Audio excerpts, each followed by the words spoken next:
Speaking of unicorns, I'd like to talk about disabled people. I was at Communicon today, and I was this always like this is my heart always like kind of fractures a little bit because there's invariably, if I do like a WGA panel or something like that, this doesn't happen enough, but it happens frequently enough that I've marked the memory. It's like someone in a wheelchair will come up and they will want to talk about the really conspicuous lack of differently abled people on television. I have an inherent, because I'm a big drunk slob, like my job is to like be a curmudgeon, and I'm not a big fan of the idea of TV characters as ambassadors, but I think that that's an unavoidable thing, and I do think it's notable. I think it's a fucked up thing that when somebody in a wheelchair rolls into a room, we all have a reaction where we kind of start to treat them like a living ghost, because we don't, for the best reason, which is we don't want people to feel pain. And then there's always somebody there's this wonderful young lady who came up to me as an aspiring writer who was at, I don't think she made it here to the show, but she was at Communicon. I think her name was Lara. Yeah. And she's I had a long talk with her about this, and I've had this talk before, which is that I guess the reason I'm bringing this up is because this is a podcast. If you're in a wheelchair and you're out there, unless you're just in one because you think it's comfortable, I'm not talking to you if that's the case. You're weird. Yeah, that's weird. If you're differently abled and you are watching television and you're watching all these jagoffs walk around, not in wheelchairs, and you're waiting for that character to come on screen in a wheelchair, and then they do, and it's like the kid from Glee, and it leaves you a little empty inside, like a Snickers bar, kind of like it was packed with peanuts, but it did not satisfy. Because ultimately, what is a person that has never come from that point of view going to do? What is the best job a writer could ever do? The best job they could ever do from the most humanitarian instinct in the world is they're going to write a shitty character. They're going to write the definition of a shitty character. They're going to write a character sitting in a chair with wheels on it that happens to be totally infallible and innocent, and ultimately like leaves you continuing with like a sort of a bad taste in your mouth. It's like, it's nice to have screen time, but ultimately, like, kind of part of the problem. And she actually said that they have a phrase for it among the community. I think she said they call it inspiration porn. Wow. When it was as a character in a wheelchair and they can do anything, and they're I remember a Different Strokes episode where Arnold made friends with a kid in a wheelchair, and there was the big moment in the Different Strokes episode where Arnold said, "Hey, we're having a good time. Come upstairs. I want to show you my goldfish." And he started running halfway up the stairs, and then he turned around and he said, "Oh God, I forgot." And the kid in his wheelchair at the bottom of the stairs said, "Arnold, that's the best thing anyone's ever said to me." and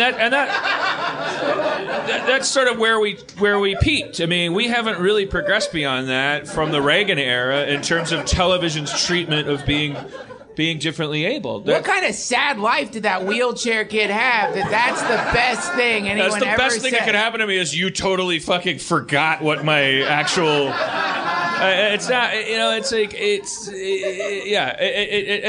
but I don't want to throw that under the bus because at least somebody was doing something even at that point. But I just want to I'm bringing this up not because I don't want to talk to my fellow fat white straight male writers that are out there like we should just go, we'll keep doing what we're doing.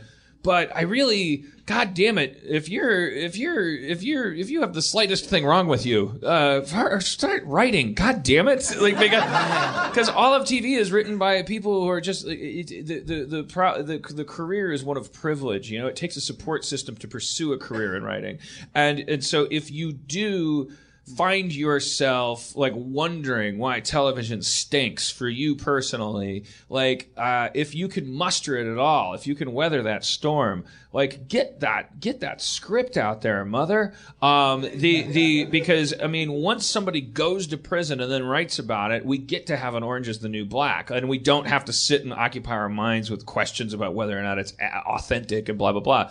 And progress starts to happen in terms of television. Like what we really want is just transparency and honesty and stuff. So I was taken with that most of all. All the Communicon people, they always my heart goes up and down and go all over the walls. You know, people, you'll never have such an intense minute with one person as you do, and somebody who's like watching your broadcast network television show. They have 1 minute to explain to you, my brother committed suicide. Yeah. This got me through this. They're these things that aren't meant to be fit into the can of 1 minute.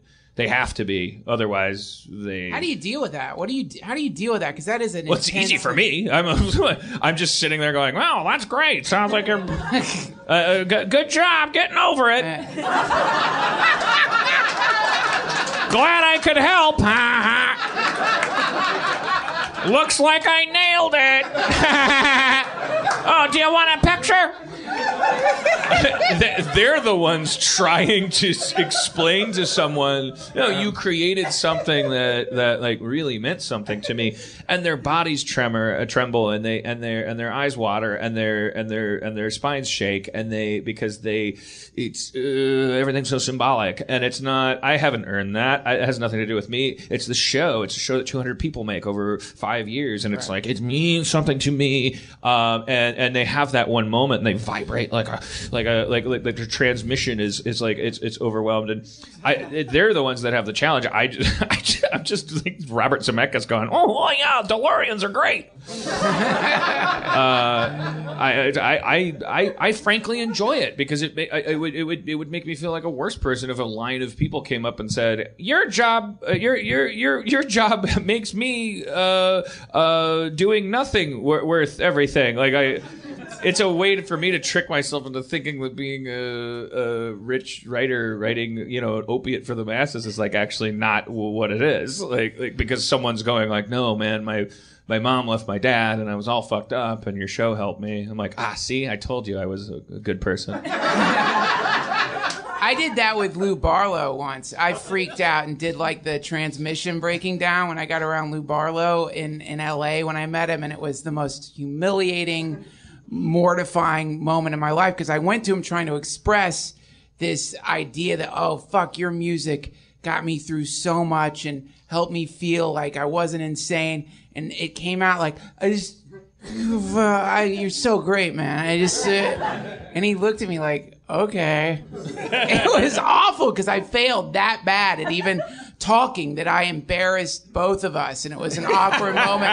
And his friends everyone was like, oh, fuck. But I guess it like rains on him like that. Like hipsters come up stammering to him nonstop. Yeah, I don't think I assuming Lou Barlow is exactly like me. I would wager that the response that onto which you're projecting, oh, I fucked up, and they're like, you're a jerk. What you're perceiving is them going like, I can't do anything with simply the root message that what's happening right now is difficult for you. All I can do is continue to stand by. Right. Like, because what would you say if somebody said, this is really difficult for me, I don't know what to do. Like my Wisconsin fiber will not allow me to say, it's okay, just let it out. Like there's nothing I can say that won't make me a douche, except, so I'll just, silence is what you need to do. You just go like, all right, okay. But then I think if you are that nervous, as we all have been, if I got in an elevator with Bob Odenkirk or Bill Murray or something, I have been in this situation. I have made an ass of myself, and because I wanted to say so many things and had 1 minute to say them, I think that then in those moments, hey, calm down. All right, I'm trying to talk about something.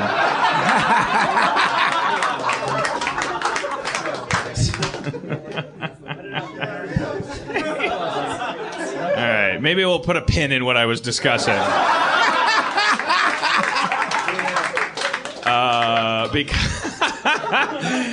because a friend of mine thought it might be a good idea to drop by, and I said, "Hey, if you can, poke your head, have somebody give me the high sign," and he just stepped into the spotlight. Cool. Oh, awesome! I didn't know what I was like. No, have you been in an elevator with Bob Odenkirk or something? Because you're like freaking out. Oh, I get it now. Cool. Right. Well, let's all get into an elevator right now with Joel McHale.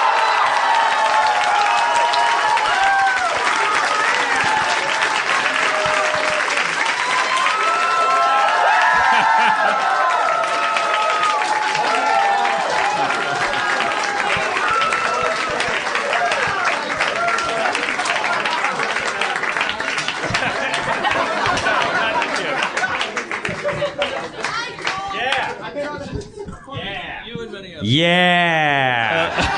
Yeah. Double mic. Yeah. Say it. Joel just worked the room. It's an audio podcast, so I'm doing play-by-play. You do it. You get on there. Danny Pudi, ladies and gentlemen. Danny Pudi. Stand up. Stand up. Stand up. Danny Pudi, ladies and gentlemen. Danny Pudi. There you go. That's for the skinniest hipster here. All right. Hi. Yeah. Hey. Sponsored by Kettle, huh? Yeah. What a surprise. I know that you're the sponsor of like a rival vodka company. I am. So please rip the labels off of these, my friend. Yes, Purity Vodka. Way better than Kettle ones. It's from Sweden. Good thing it's not from Germany, because it's called Purity.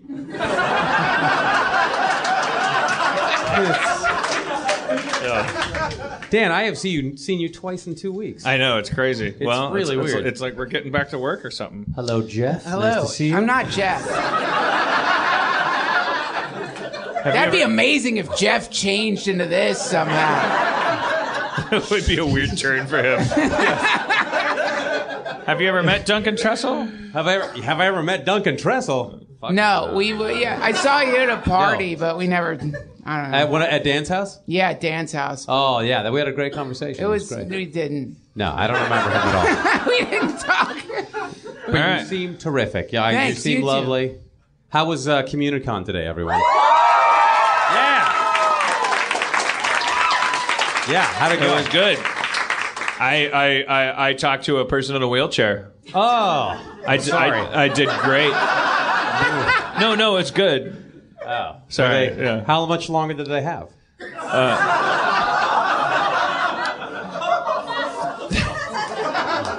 Until they finish their Modern Family spec, only 3 weeks. Oh. She's out there, Lara. Now the pressure's on.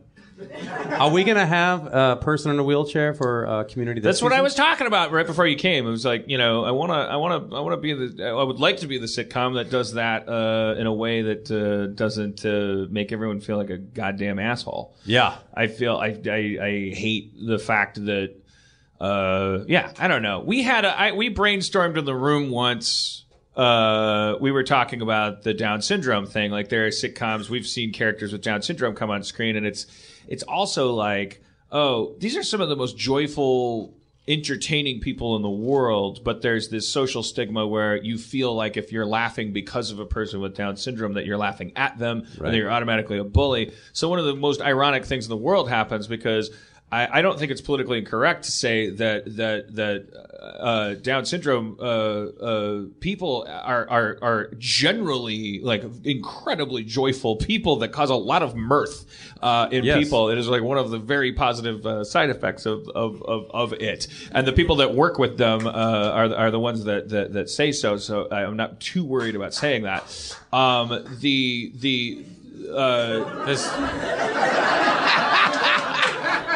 When you see them on TV, it's like, okay, clear the runway. Let's all be cool. The president's in town. Let's cool it.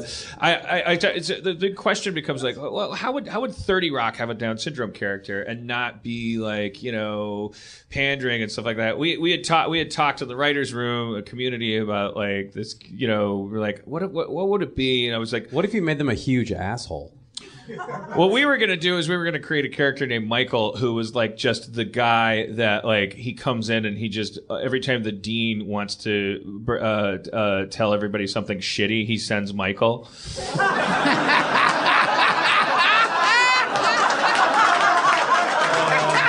So Michael comes in and it's just like if the teachers' salaries are getting lowered, the lunch Please menu. tell me you'll do that. How often do you say things here that actually wind up there? Plenty. That would be great. Yeah. Okay. Well. Yeah. Okay. Well, right. That was a good market test. They responded well to that. I like that. I feel like that way. It's like everyone's in on the joke. Nobody's even being made fun of. It's like the joke becomes how society perceives and what all society's kind of strange cathexes and things. I also want how do you do that with people who are physically differently able or just. Have you seen the new American Horror Story? No. It's amazing, and I know Jessica Lange is so strange. Is that what you're talking about? No, but it is super cool, and they use people who have actual disabilities, and it's amazing, and it doesn't seem exploitive at all. Yeah, Chevy's on the show.